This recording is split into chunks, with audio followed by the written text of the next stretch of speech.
Was Call of Duty World War II wank or dank? Let's take a look. Hey, hello gamers, I'm VK, and in this video we're taking a little bit of a look backwards rather than forwards.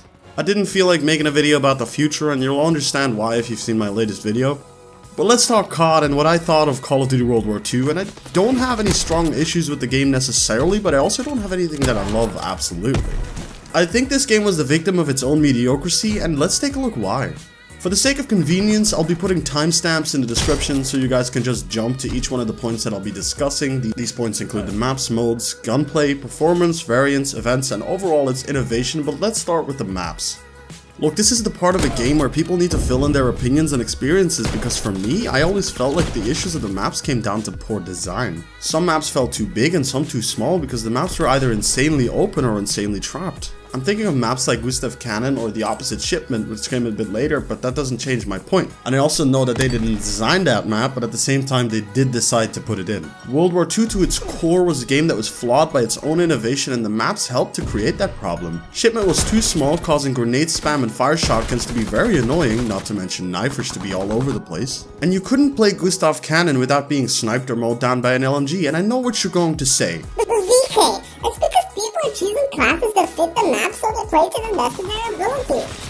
And you're absolutely right. And I don't even judge Sledgehammer for including maps of different sizes, builds, and suitable for different playstyles. But for a long time I felt like at least for quickscopers the game would benefit from a snipers only mode. We had this in Advanced Warfare, and it was the main reason that I played that game. It's why I fell in love with it, and it led me to play the game more and eventually start playing other modes on it as well. My channel was made at the end of Advanced Warfare. Sledgehammer is the reason I'm here today talking to you guys. I love this studio, it's near and dear to my heart like all of the COD studios, but it's a shame that when they have something cool, something that would change up the formula for gameplay for their maps across all modes, that they don't bring it over. Had there been a sniper only mode, I wouldn't have stopped at Prestige 4 like I did now, but I would have probably been a Prestige Master by now because it would have made the game more enjoyable for me. Talking about flaws, let's go right ahead and tackle its innovation. As I said, the maps honestly were set up to create a lot of annoying moments, but some were still fun to play, at least in my opinion. I loved Corentin, for instance, and most of the DLC maps I actually thought were really good and much more traditional in their gameplay, but I do believe like adding fire shotguns, strip mines, and riot shields were to a certain degree a mistake. Besides that, I thought certain streaks were pretty overpowered, easy to achieve, and on a map like Shipment just led to absolute streak spamming. I know me and my friends would go snipers only on Shipment and end up dropping 2 or 3 paratroopers, some air support for our boys and UAVs, but I can't complain about that since Shipment is technically not their map. But can I just say that I could be complaining about how Sledgehammer used a non-Sledgehammer map like Shipment, but honestly I think this needs to happen more. Infinite Warfare should use standoff, Sledgehammer should use resistance, oh wait, they did.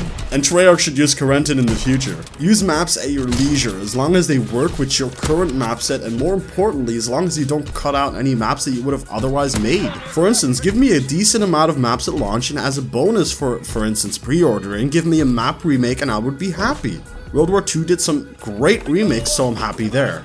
I know I just made a fair few complaints about the shotguns and other weapons, but how was the gunplay? And I'm just going to simply say here that it's COD, the gunplay is great, nothing new, but just as good as it always is.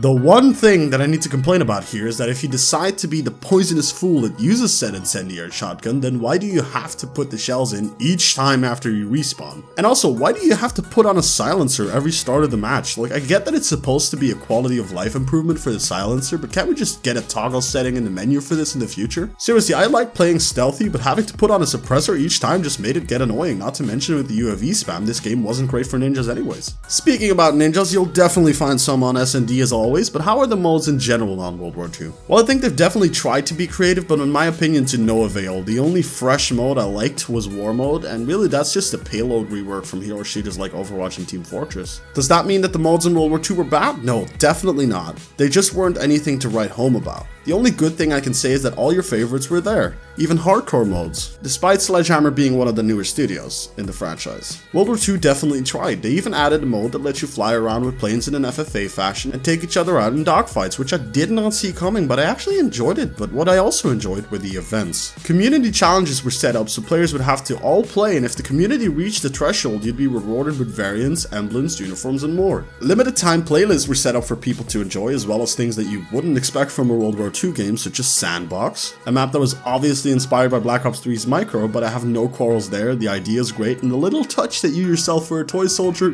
genius. More of that, please. Last but not least would be performance, and honestly, what do you expect? It's a fairly traditional COD. It didn't push the envelope as much as Treyarch is doing with Blackout now, so it ran pretty steadily. It had smooth gameplay, and I didn't experience too many connection issues, something that has plagued past CODs. So improvements must have been made there as well, which only bodes well for Treyarch's new title as well as any future CODs incoming. As a last thing, all I can say overall that despite its flaws, that I consider World War II, like all CODs before, to be pretty damn dank. Ladies and gentlemen, this is my last planned World War II video. I hope you enjoyed this. Any World War II video that may come after this video would be a throwback or a comparison or such. But anyways, if you enjoyed this video or anything that I make, please leave a like on it. And if you want to see more about it, please hit that subscribe button and that notification bell, because the like bells, ding!